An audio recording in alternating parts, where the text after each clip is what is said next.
Assalamualaikum warahmatullahi wabarakatuh. Pemirsa yang budiman, dimanapun kalian berada, semoga Allah selalu merahmati kalian semua. Untuk kisah sahabat Rasulullah kali ini, yang akan kita ceritakan adalah kisah syahidnya Anas bin Nadar radhiyallahu anhu. Anas bin Nadar radhiyallahu anhu adalah seorang sahabat Nabi sallallahu alaihi wasallam yang tidak sempat turut serta dalam perang Badar. Ia sangat menyesal karena tidak dapat menyertai peperangan yang pertama dan besar dalam sejarah Islam itu. Untuk itu, ia sangat berharap agar dalam pertempuran selanjutnya ia dapat menebusnya. Ternyata kesempatan itu datang ketika perang Uhud. Dia turut serta di dalamnya sebagai seorang pejuang yang berani dan bersemangat. Dalam perang Uhud tersebut, pada mulanya kaum muslimin telah memperoleh kemenangan lebih dahulu. Namun, di akhir peperangan disebabkan kekhilafan sebagian pasukan kaum muslimin, akhirnya kaum muslimin mendapatkan kekalahan. Mereka telah khilaf bahwa Nabi Shallallahu Alaihi Wasallam telah menentukan beberapa orang sahabat untuk berjaga-jaga di bukit Uhud. Rasulullah Shallallahu Alaihi Wasallam menyuruh mereka agar jangan meninggalkan tempat tersebut dalam keadaan bagaimanapun, karena musuh dapat menyerang dari arah belakang. Sebenarnya, ketika permulaan perang, pasukan kaum muslimin telah memperoleh kemenangan dan kaum kafir telah melarikan diri. Melihat kemenangan ini, orang-orang yang telah ditunjuk oleh Nabi Shallallahu Alaihi Wasallam itu segera meninggalkan tempat tugas mereka. Mereka menyangka bahwa kaum muslimin telah menang, dan akhirnya mereka berebut untuk mendapatkan harta rampasan perang. Sebetulnya, pimpinan pasukan telah melarang meninggalkan bukit Uhud sebelum ada perintah Nabi Shallallahu Alaihi Wasallam, dan mengingatkan bahwa Nabi Shallallahu Alaihi Wasallam telah melarang mereka.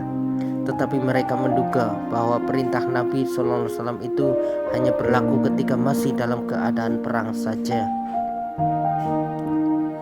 Akhirnya mereka menuju ke tempat bekas peperangan dan meninggalkan bukit tersebut.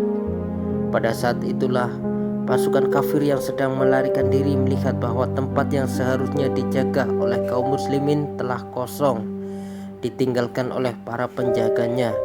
Maka mereka telah kembali dan menyerang kaum muslimin dari arah belakang. Hal ini sama sekali tidak disangka oleh kaum muslimin, sehingga mereka kalah dan terjepit dalam kepungan kaum kafir, dan pasukan muslimin menjadi kacau balau. Dalam keadaan demikian, Anas radhiyallahu anhu melihat seorang sahabat, yaitu Sa'ad bin Mu'adz radhiyallahu anhu, sedang menuju ke arahnya. Anas radhiyallahu anhu berkata, "Hai Sa'ad, mau kemana engkau? Sungguh demi Allah, saya mencium harumnya surga datang dari arah Uhud." Setelah berkata demikian, beliau mengacungkan pedang yang saat itu berada di tangannya dan terus menyerbu kaum kafir sehingga ia syahid dalam perang Uhud. Ketika tubuh beliau diperiksa, tubuhnya begitu rusak karena luka-luka senjata tajam. Kurang lebih terdapat 80 luka akibat tebasan pedang dan panah di tubuhnya. Hanya saudari perempuannya saja yang masih dapat mengenalinya melalui jari-jari tangannya. Pelajaran dari kisah di atas: demikianlah jika seseorang dengan ikhlas dan kesungguhan hati menunaikan perintah Allah Subhanahu wa taala ketika masih di dunia pun, Allah memberinya kesempatan untuk merasakan nikmat surga.